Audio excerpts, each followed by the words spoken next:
básicamente yo llegué al arte ya hace mucho tiempo. Tenía como, no sé, como 14 años. Creo que fue mucho más antes. O sea, yo siempre he dibujado desde pequeño. Desde que tengo como conocimiento siempre he dibujado y entonces como que eso fue el primer acercamiento a la música, a las artes plásticas. Porque siempre me la pasaba dibujando. Me la pasaba haciendo dibujos de lo que veía por ahí, de mis superhéroes, de los cuadernos, y siempre me la pasaba como en esa onda. Cuando comencé a estudiar en la facultad, yo tenía las dos inquietudes de lo visual y de lo musical, pero por separado. Entonces las producciones mías a nivel artístico, tanto en las dos ramas iban, pero iban cada una por su lado.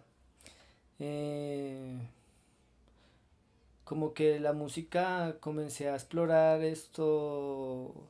cuestiones muy experimentales, entonces era más como hacer música atmosférica y todo ese sentido, todo ese como idea de crear atmósferas y paisajes sonoros. Los estudiantes de ese semestre, de tercero y de cuarto semestre, teníamos que crear un festival artístico, pues que involucrara como distintas artes y no solo producirlo, sino también participar del festival. Formamos un proyecto que se llamaba La Ratonera y pues La Ratonera básicamente condensaba los tres elementos que pues estudiábamos ahí en común, que era la música. Yo aportaba la parte musical junto con Chili Botero, Jenny Sánchez aportaba la parte teatral, Ringo Cruz aportaba desde lo literario y Clara Josefina Vela aportaba desde lo visual. Entonces formamos la propuesta que se tituló La Ratonera y comenzamos a presentarnos ahí en el festival pues, de artes allá que se formaba. Y pues con la ratonera comenzamos a involucrar como distintas artes, como cada uno tenía su inquietud, entonces formamos un proyecto en común que diera cuenta de eso. Yo creo que es un proceso que hasta ahora se está formando, hasta ahora se está concibiendo, porque por lo menos hasta la década de los 80 casi que no existía, me parece, y por lo menos con la generación mía fue que como que se comenzó a implementar procesos educativos, sobre todo digamos, por lo menos hay ciertas comunidades que sí tienen como el acceso a la educación artística, pero no es general, no es para todo el mundo, o sea, no todo el mundo tenía ese acceso a la educación artística. Entonces creo que por lo menos del 90 para acá comenzaban a existir procesos en los que se comenzó a evidenciar eh, un fomento en la educación artística. Me acuerdo mucho de escuelas de rock y rap a nivel musical que pues comenzaron a fomentar estos procesos educativos en el área de la música y que dieron resultados interesantes como por ejemplo Pornomotora, que es un proyecto interesante, o es un proyecto más bien reconocido pues digamos, de electro rock colombiano. Entonces como en los noventas, yo diría que comenzó a evidenciarse procesos de educación artística. Eh, Siento que hay mucho por hacer todavía porque la educación artística aún no es valorada ni respetada como una área, como una rama del conocimiento, sino es más como la clase en la que se enseñan a los peladitos a pasar el momento. O sea, es como la clase fácil. Si usted se pone a hablar con los chicos, es como, ah, sí, sí, sí, esa es la clase que usted pues se la pasa por la galleta, pero no es la clase, o sea, debería tener como un peso más académico, más importante, porque no se le da como ese valor. Y ese valor no solo es una cuestión académica, sino también es cultural, porque aquí en Colombia no se valora mucho el arte. Entonces desde la escuela se ha enseñado que el arte no es importante para las personas. y se debería dar cuenta que sí es importante porque es una, o sea, no es solo una rama que permite que las personas descansen sus tensiones, sino es una área que permite también la producción del conocimiento. Con la música, con las artes visuales, con el teatro nosotros podemos generar una forma de pensar.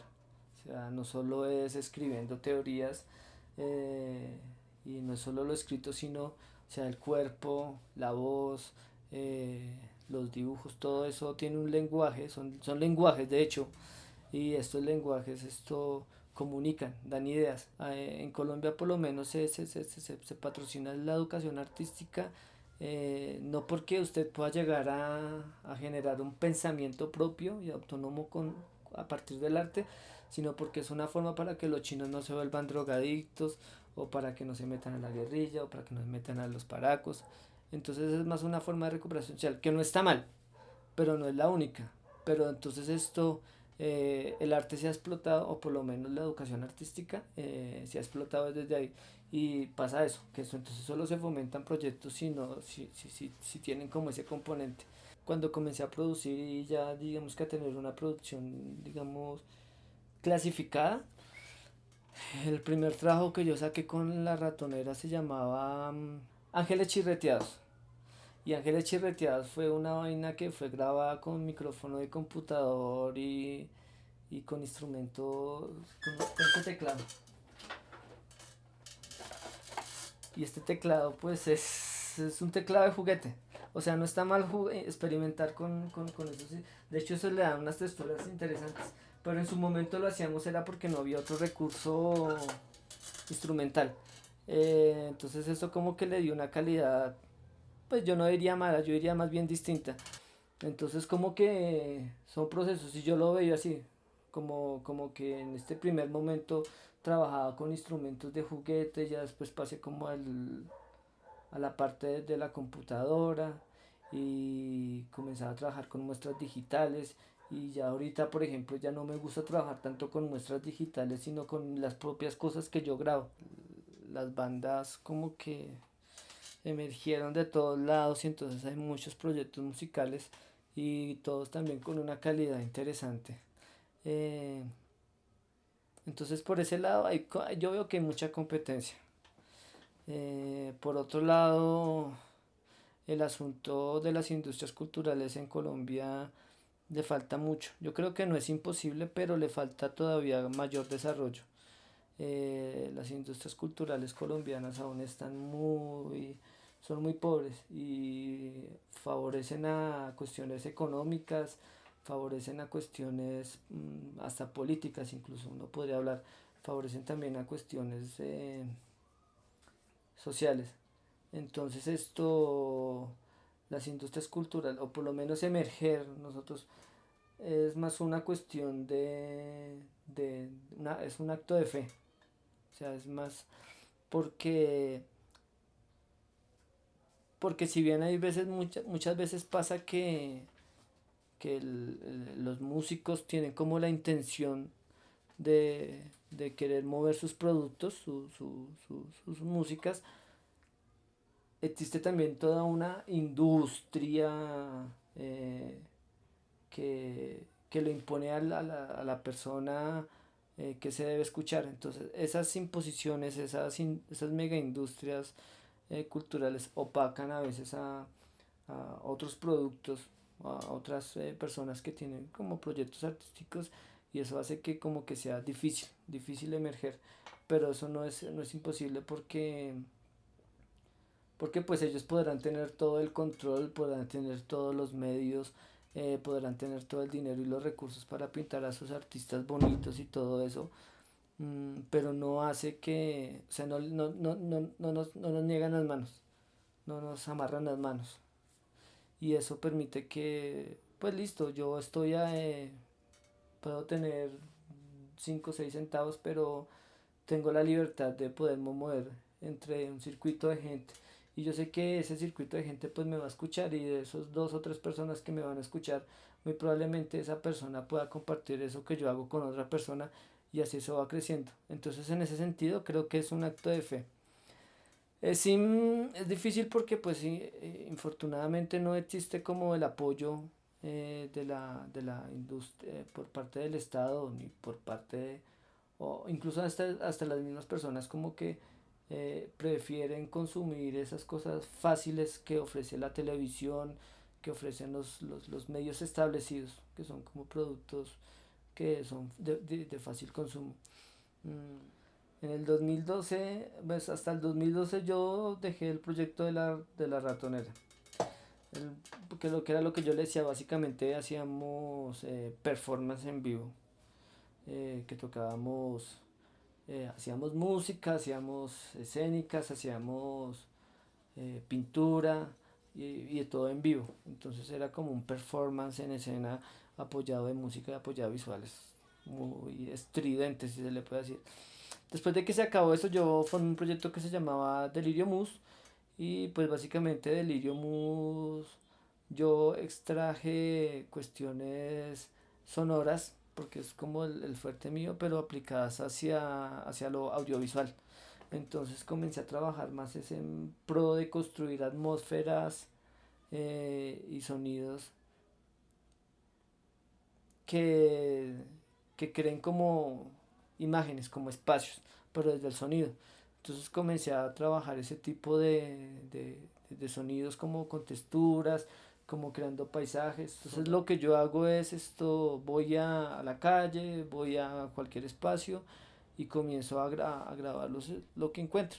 Voy con, pues ahorita no tengo la super grabadora, pero pues voy con mis coroticos y grabo como el sonido del río, los carros y todo eso. Y cuando ya tengo como suficiente material, todo eso,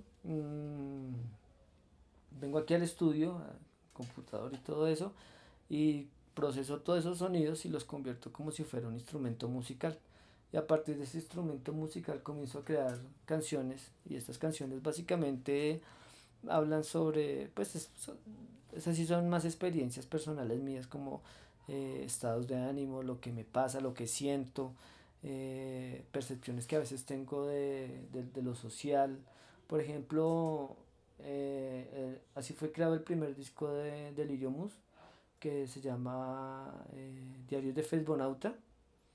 Diarios de Fesbonauta fue como trabajando con sonidos de computadora, de internet, porque era como o sea, las relaciones sociales que se establecen en internet y de cómo los seres humanos nos estamos relacionando ahora. Entonces lo que hice fue eso, comenzar a...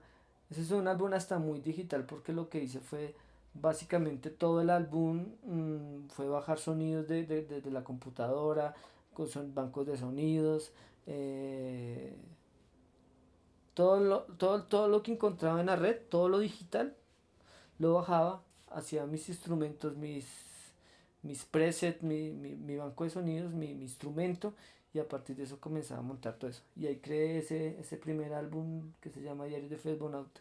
Otra forma en la que yo trabajo son las instalaciones sonoras. Pues a partir de esos bancos de sonidos, pero ya es como haciendo intervenciones en las paredes con cintilla de cobre y creando como mapas sonoros. Y entonces esto, lo que hago es que hago grabaciones previas, hago los mapas con la cintilla de cobre y la gente se coloca unos audífonos y va explorando como en la pared los sonidos que va escuchando. Y también como instalaciones interactivas en la que coloco como las computadoras, este tipo de aparatos de controladores. Y entonces con estos controladores lo que después de que grabo los sonidos es que le permito a la gente como que manipule el sonido. O sea que creo como otros formatos. Y de hecho ese es el proyecto, el último proyecto que ahorita estoy trabajando. eh, pues es como para la tesis de grado allá que estoy estudiando en Buenos Aires, que se trata de, pues, de paisajes sonoros en Buenos Aires. La idea es que la gente pueda manipular como ese formato. Y también trabajo música para documentales. Ese es básicamente, es como el más relajado, pero también es complicado porque es como tratar de sentir lo que, o sea, la esencia de la imagen, de lo que quiere comunicar el realizador audiovisual. Entonces es como hacer la música para, para, para esto, tratar de con un sonido expresar o generar una emoción, un sentimiento, pues para que cuando la persona esté viendo el audiovisual como que sienta una tensión o una relajación. Entonces eso es básicamente como en las líneas que trabajo a partir de la música.